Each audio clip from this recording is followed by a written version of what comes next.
अस्सलामुअलैकुम। मैं आपके लिए लेकर आई हूँ शिकारियात सीरीज़ में एक और ज़बरदस्त कहानी जिसका उन्वान है काला लंगड़ा और इसके मुसन्निफ़ हैं रिफ़त अनवर। साहब साहब काला लंगड़ा, 4 कुत्ते मर गए हैं, उस पर गोली असर नहीं करती। शंकर ने ये अल्फाज बुरी तरह हाँफते हुए कहे। जाने कहाँ से दौड़ा आ रहा था।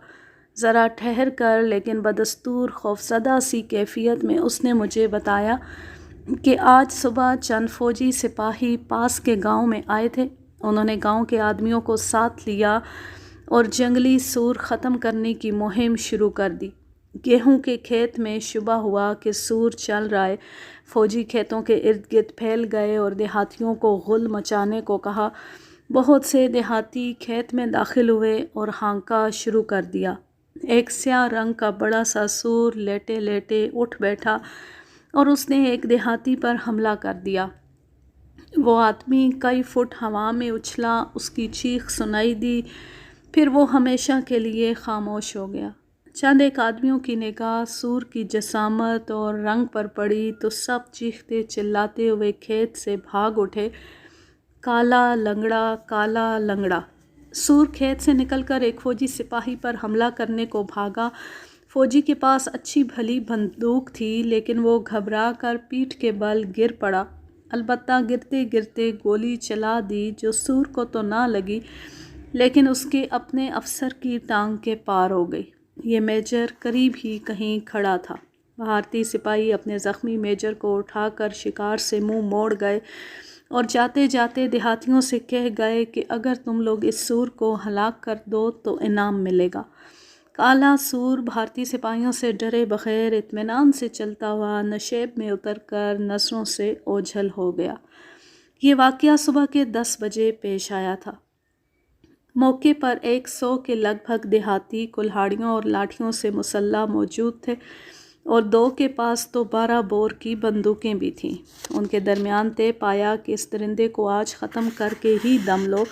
चनाचा बंदूकों से मुसल्ला अफराद को जंगल में भेजा गया और देहाती खुद बाहर खड़े शोर करते रहे, लेकिन बंदूकों वाले दोनों आदमियों को जंगल में घुसने की जुर्रत ना हुई।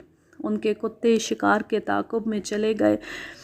थोड़ी देर बाद कुत्तों की चीखें सुनाई दीं और पता चला कि काले सूर ने 4 कुत्तों को हलाक कर दिया है और बाकी ज़ख्मी होकर इधर उधर भाग गए हैं। इस वाक़े की इत्तला मुझे 3:30 बजे शाम को मिली। फरवरी का महीना था, सर्दी अच्छी खासी थी।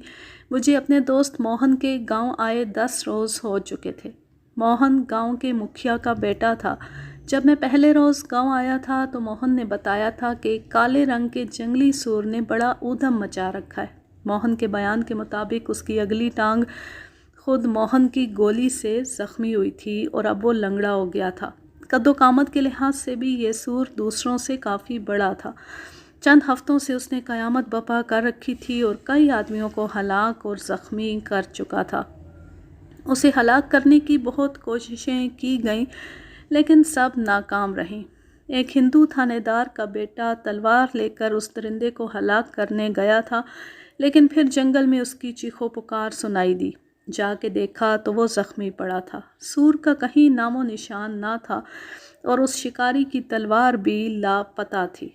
मेरी भी उससे मुलाकात हुई। बिला मुबालगा 6.5 फुट कद का पहलवान नुमा आदमी था। मुझसे बड़ी हिकारत से मुखातिब हुआ। उसके तनो तोश के लिहाज से मैं बिल्कुल बच्चा मालूम होता था। उसने पूछा, क्या तुमने पहले कभी जंगली सूर देखा भी है? मैंने मुस्कुराते हुए कहा कि जंगली सूर कई मर्तबा देख चुका हूँ, अब भी देख लूँगा।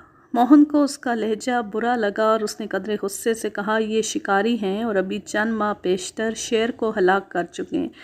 ये सुनकर उसने मुझे अजीब निगाहों से देखा और कहने लगा, 18 बरस की उम्र के लड़के से ये तवक्को नहीं रखी जा सकती कि वो इस काले सूर को मार लेगा।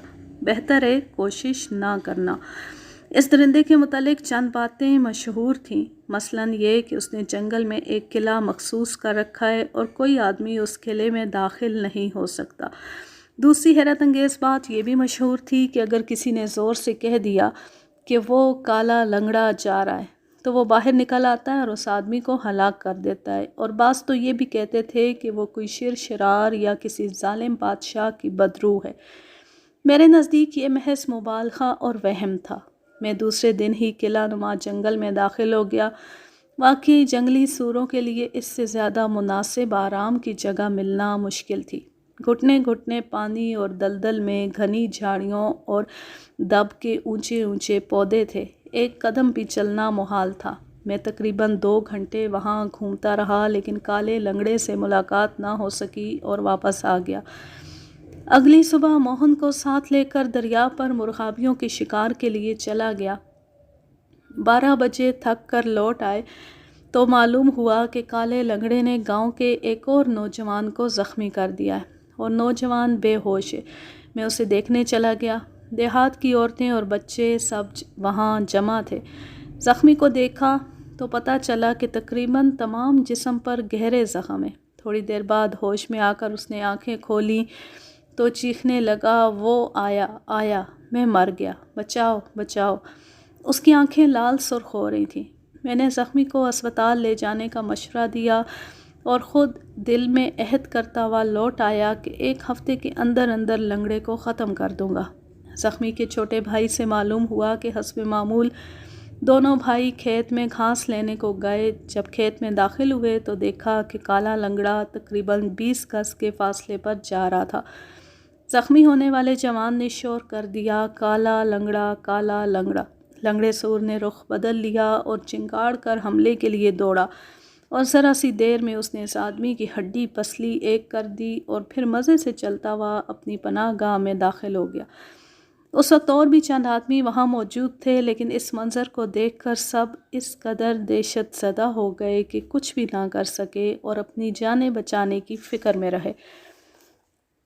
دوسرے ہی دن میں نے ڈبل بیرل گن سنبھالی اور لنگڑے کی تلاش میں نکل کھڑا ہوا۔ حقیقت ہے کہ میں کسی حد تک خوفزدہ بھی تھا۔ سارا دن کھیتوں اور جنگل میں گھومتا رہا، لیکن کالا لنگڑا نہ ملا۔ اسی طرح 5 دن گزر گئے، لیکن لنگڑے کی شکل نظر نہ آئی۔ کچھ ایسا شک ہونے لگا جیسے وہ چلا گیا ہے، لیکن کبھی کبھی یہ خیال بھی بری طرح پریشان کرتا کہ جب اس سور کو اتنی تمیز ہے کہ وہ کالا لنگڑا سنتے ہی کہنے والے پر حملہ کر دیتا ہے، تو کیا یہ ممکن نہیں کہ مجھے دیکھ کر چھپ جاتا اور سمجھ لیتا ہو کہ یہ دیہاتی نہیں؟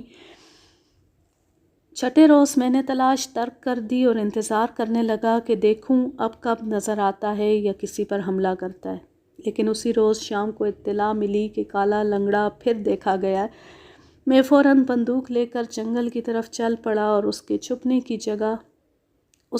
کی جگہ گاؤں سے 3 میل دور تھی۔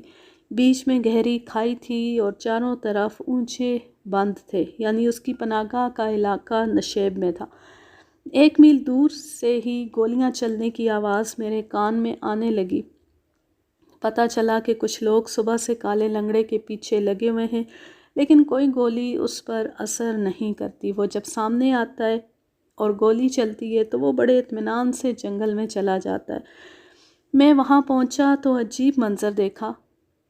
بلند جگہ پر تقریباً 150 آدمی کھڑے شور مچا رہے تھے۔ کتے بھی پوری قوت سے ان کا ساتھ دے رہے تھے۔ نیچے نشیب میں 2 آدمی بندوقیں تھامے کھڑے سامنے جھاڑیوں میں فائر کر رہے تھے۔ لوگوں نے مجھے بتایا کہ سور سامنے کی جھاڑیوں میں ہے۔ میں نے بلندی سے جائزہ لیا تو یہ بات واضح ہو گئی کہ درندہ جنگل میں ہو سکتا ہے، کیونکہ کتے اس کی بو پر بری طرح بھونک رہے تھے۔ لیکن جنگل کا یہ ٹکڑا کم و بیش 1 مربع میل میں پھیلا ہوا تھا اور اس میں ایک درندے کو تلاش کرنا آسان نہ تھا۔ شام بھی گہری ہونے والی تھی۔ میں نشیب میں اتر گیا اور ان دونوں شکاریوں سے فائرنگ بند کرائی۔ وہ اناڑی شکاری تھے جو کارتوس چلا رہے تھے۔ کارتوس ان کے اپنے نہیں تھے، وہ انہیں فوجی دے گئے تھے۔ حیرت ہے کہ بھارت کے یہ فوجی پھر کبھی سور کے شکار کو نہ آئے۔ ایک ہی میجر کو زخمی کروا کے انہوں نے ساری مہم ترک کر دی۔ میں محتاط ہو کر جھاڑیوں میں داخل ہو گیا۔ تقریباً 15 منٹ گھومتا رہا، لیکن کچھ پتہ نہ چل سکا۔ میں نے موہن کے کتے کو بلا لیا۔ اس ایک کتے کو دیکھ کر اور کتے بھی اتر آئے۔ تھوڑی ہی دیر بعد مجھے کسی کتے کی خوفزدہ سی بھونکنے کی آواز آئی۔ भौंकने का अंदाज़ बता रहा था कि कुत्ता सख्त ख़तरे में है।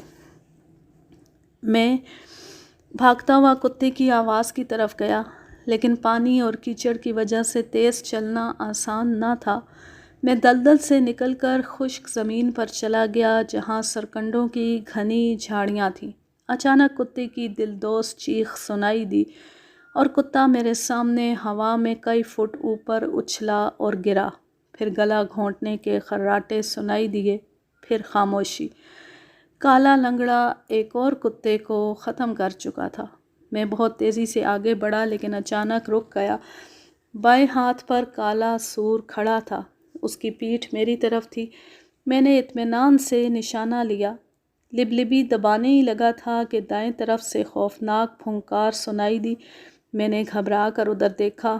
मेरी रगों में खून जम गया। एक स्याह नाग तकरीबन 6-7 फुट के फासले पर कुंडली मारे बैठा था और आहिस्ता आहिस्ता फन उठा रहा था।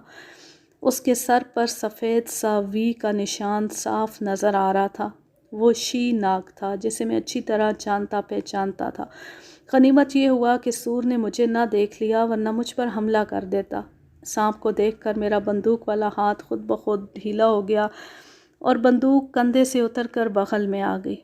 इसमें मेरे इरादे को कतई दखल ना था। मैं सूर से बिल्कुल गाफिल हो गया और नाग को देखने लगा। उस वक्त खौफ के मारे मुझे भी शक होने लगा कि ये काला लंगड़ा कोई शेर शरार या बदरू है जिसकी हिफाजत के लिए नाग आ निकला है। नाग ने हल्की सी फुंकार ली और सर को ज़मीन से बुलंद करके मेरी तरफ देखा। मैं किसी सहरज़दा की तरह नाग की तरफ देखने लगा। नाग फन फैलाकर आहिस्ता आहिस्ता ऊपर उठ रहा था। तकरीबन 3 फुट बुलंद होकर उसने जिस्म सीधा किया, बार बार ज़ुबान को बाहर निकालता और अंदर करता। मैं टिकटिकी बांधे उसकी आंखों में देखता रहा। आहिस्ता आहिस्ता मुझ पर मदहोशी सी छा गई और मैं खुद से गाफिल हो गया। अब हालत ये थी कि मैं बग़ैर पलकें चिपकाए नाग की आंखों में देख रहा था। मालूम नहीं कितनी देर तक मैं यूं ही खड़ा रहा। मुझे ऐसा महसूस हो रहा था जैसे कोई क़ुव्वत मुझे नाग की तरफ धकेल रही है। इसी हालत में मेरा दायां कदम उठा और आगे बढ़ गया। जो ही आगे बढ़ा, नाग ने झूम कर फन और फैलाया और पीछे की तरफ सर हटाकर तिरछा हो गया और फिर एक खौफनाक फुंकार, और उस फुंकार ने मेरी जान बचा ली। फुंकार सुनते ही ऐसा मालूम हुआ जैसे मैं सोते में चौंक पड़ा हूँ। अब तमाम हालात तेज़ी से दिमाग में घूम गए। एक तरफ सूर खड़ा है और दूसरी तरफ नाग। मैं दरमियान में हूँ। आसपास कोई भी नहीं जो मेरी मदद करे। मैं अब होश में था और तेज़ी से सोच रहा था कि पहले सूर को मारूं या नाग को। दरअसल काम दोनों मुश्किल थे और दोनों में से कोई भी मुझ पर हमला कर सकता था। मैंने फ़ैसला किया कि पहले नाग को ख़त्म कर लूं, क्योंकि ये ज़्यादा ख़तरनाक है। लेकिन मुझे ये चीज़ खासी परेशान कर रही थी और इससे पहले तजर्बा भी हो चुका था कि अगर छरे इकट्ठे नाग की गर्दन में लगें तो ठीक है, वरना फैले हुए छरे उसका कुछ ना बिगाड़ सकेंगे, बल्कि वो ज़ख़म खा कर भी पलक झपकते में मुझ पर हमला कर देगा। ये अमर काबिल ज़िक्र है कि मैं अब नाग की आंखों में नहीं देख रहा था, बल्कि हकीकत ये कि मैं उससे नज़रें चुरा रहा था, क्योंकि मेरी आंखों में इतनी क़ुव्वत ही न थी जो नाग की आंखों में झांकता। अगर नाग चाहता तो बड़ी आसानी से मुझे डस लेता, क्योंकि मेरे कदम बढ़ाने से अब फासला और कम हो गया था। फिर इतना वक्त भी ना था कि मैं बंदूक बगल से निकाल कर कंधे पर लाता और निशाना लेकर उसकी गर्दन पर फायर करता। इसके अलावा ये ख़तरा भी था कि बंदूक हिलते ही नाग हमला कर देगा। मेरा जिस्म कांपने लगा। लिबलिबी पर उंगली में भी अरताश था। मैं खुद महसूस कर रहा था कि अगर चंद सेकंड की भी देर हुई तो मैं ख़त्म हो जाऊंगा।